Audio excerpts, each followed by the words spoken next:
So, di ko alam kung final episode na ba to, but based on this caption, it would appear ito yung final episode. So, ang allegations lang po, so far, in summary lang po, yung ginawa ni Congressman Zaldico dito is in-implicate na rin niya si First Lady Lisa Marcos. Okay, time out.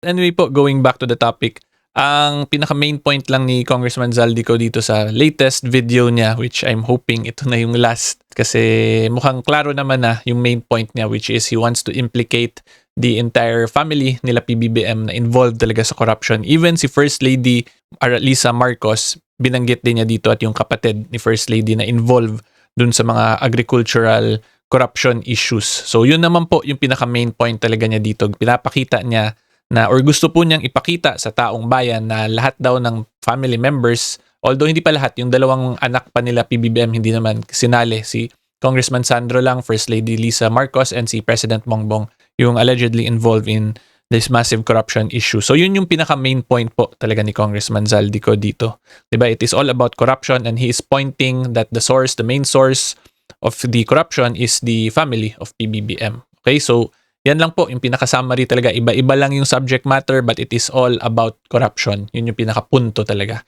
And ngayon po, ang gagawin ko na lang muna, magbibigay na lang din ako ng personal thoughts ko kung ano ba talaga yung tingin ko kay Congressman Zaldico in relation po dito sa lahat ng mga videos na pinalabas po niya.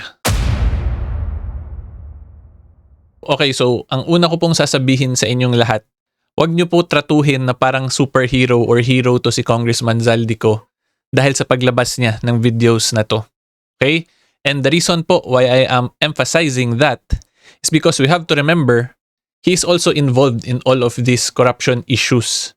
'Di ba? Siya mismo sinabi niya dun sa flood control issue, sa mga insertions, naging pass-through siya. Siya kanya dinideliver yung pera tapos dinideliver niya sa iba. Kahit na let's say totoo yun, wala siyang natanggap doon, at the end of the day, he is still part of the conspiracy or yung sindikato na yan in relation to insertion, flood control, corruption.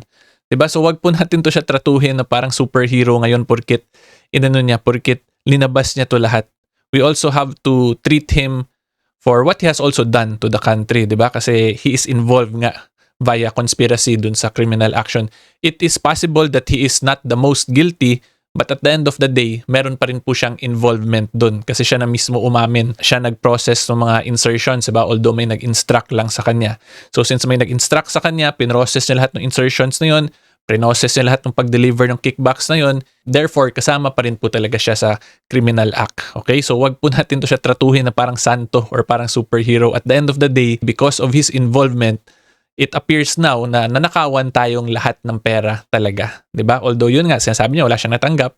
So kung wala siyang natanggap doon, since pinacilitate niya lahat yon, dahil doon sa pag-facilitate niya, nanakawan pa nga rin po tayo. Yun yung una ko talagang gusto i-emphasize sa inyong lahat kasi baka tinatrato niyo na to siya na parang santo.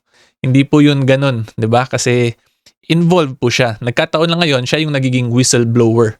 So nilalabas niya lahat sa atin ngayon yung mga allegations na nangyayaring corruption and kalokohan sa government natin. So yan po ang paalala ko sa inyong lahat, my fellow taong bayan, regarding dito kay Congressman Zaldico. Okay, so ngayon naman po i-discuss ko sa inyo kung ano yung mga dapat mangyaring sunod para managot talaga yung mga dapat managot.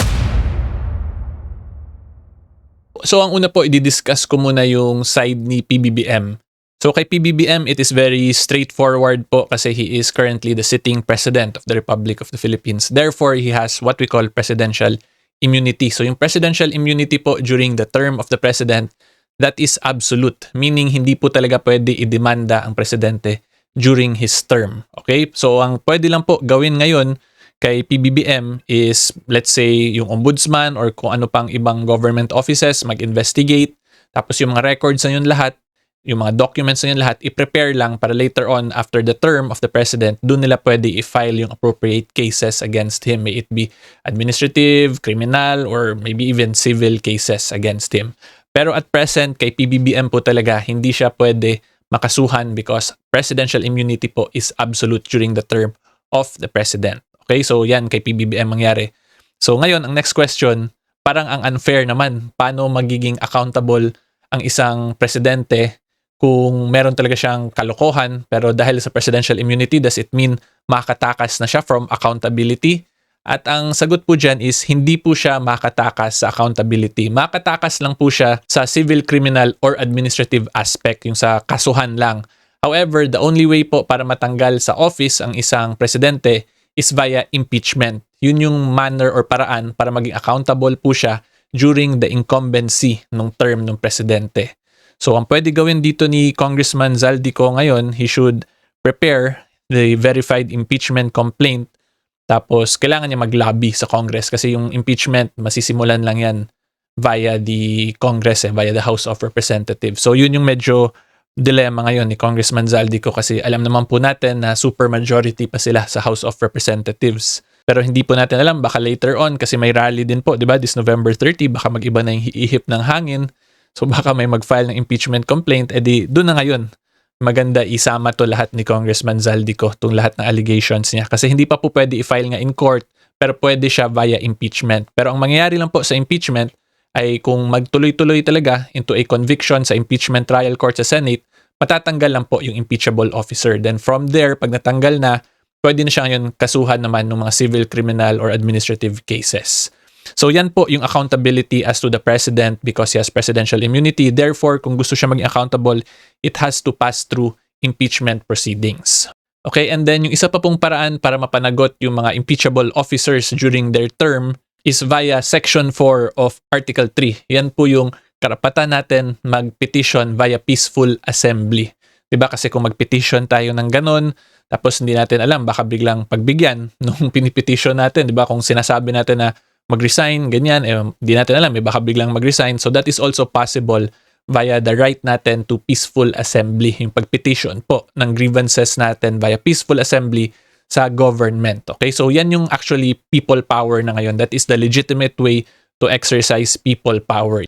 Okay, so i-rephrase ko lang po, meron pong dalawang paraan para maging accountable ang isang impeachable officer, especially that of the president, is via impeachment proceedings or via people power po dun sa pag-petition peacefully. Okay, so yan po yung dalawang paraan. And then, dun naman po sa mga pinangalanan ni Congressman Zaldico, like sila Congressman Sandro Marcos, and then yung undersecretaries, yung mga secretaries ng department, yun sila, wala po silang immunity. So, kung magkasuhan talaga, pwede naman na yun sila kasuhan ngayon, even though incumbent pa sila. Diba, lalo na po na yung ibang mga pinangalanan niya ay mga nag-resign na sa office like si Secretary Pangandaman from DBM. So yun po sila, pwede sila file ng regular criminal or administrative cases. Diba? Kasi they do not enjoy immunity like that of the president. So yan po ang next step dito ni Congressman Zaldico. Kung gusto po niya may mapanagot talaga, he should do it now in the proper venue. So yung proper venue nga po sa president, impeachment, or via people power, yung pag-petition peacefully, and then via kala regular public officers naman natin is by the filing of the appropriate civil, criminal, or administrative cases. Okay, so yan po dapat yung next step. Otherwise, ang mangyayari, magiging ano na lang to, parang magiging water under the bridge basically kung wala pong magiging follow through si Congressman Zaldico. Kasi like, ang nakikita po natin nga ngayon, di ba, bumababa na rin yung engagement ng. And yes, alam natin na merong mga allegations na ganito. Pero if kung wala pong maggawa ng proper action in the proper venue, so yun po ang mangyari. Magiging kwento lang talaga to siya na. So let's see na lang po kung ano yung magiging next step dito ni Congressman Zaldico and yung mga supporters niya if they will be actually proceeding with the appropriate cases or with the appropriate action in the proper venue. So yan po. And then tayo naman po as the people of the Philippines, the taong bayan, ang trabaho natin is of course to observe lahat ng mga actions nitong mga public figures natin and public servants para pag dumating po ang proper time, which is the 2028 elections, makakaapili po tayo ng deserving ng trust at ng vote natin. 'Di ba? Kasi yun naman po yung limited lang na pwede natin gawin. Of course, pwede rin tayo sumali dun sa peaceful assembly, sa people power via peaceful assembly. Pero yun nga, that is a petition. So kung hindi i-accept yung petition natin, edi wala pong mangyari. Mag-aantay lang talaga tayo ng election.